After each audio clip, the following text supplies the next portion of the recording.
దేవుని యందు భయభక్తులతో కలిగి ఉండట తెలివికి మూలము. మూర్ఖుడి వలె జ్ఞానాన్ని తోసివేయకుము. ఎందుకంటే నీ తండ్రి చెప్పే ప్రతి మాట విను, నీ తల్లి చెప్పే ప్రతి మాటను ఆలకించుము. అప్పుడే అది జ్ఞానానికి మూలమని తెలుసు. తలకు సొగసైన ఉన్నను, నీ కంఠానికి ఆహారమై ఉన్నను. వారు చెప్పే ప్రతి మాటను దేవుని యందు భయంతో భక్తితో జీవించు.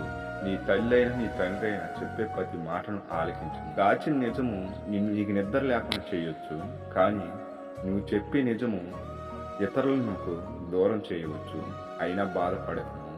ఎందుకంటే మనం యథార్థంగా నీతిగా ఉంటే ఎందరినో దూరం చేస్తుంది, కానీ మనకి దగ్గర చేసేది నీతిని యథార్థతను దగ్గర చేస్తుంది. ఎప్పటికైనా నిజమే చెప్పు, నిజమే పలుకు మిత్రమా. వీడియో లైక్ చేయండి, సబ్స్క్రైబ్ చేసుకొని మన ఛానల్ని షేర్ చేయండి ప్రతి ఒక్కరికి.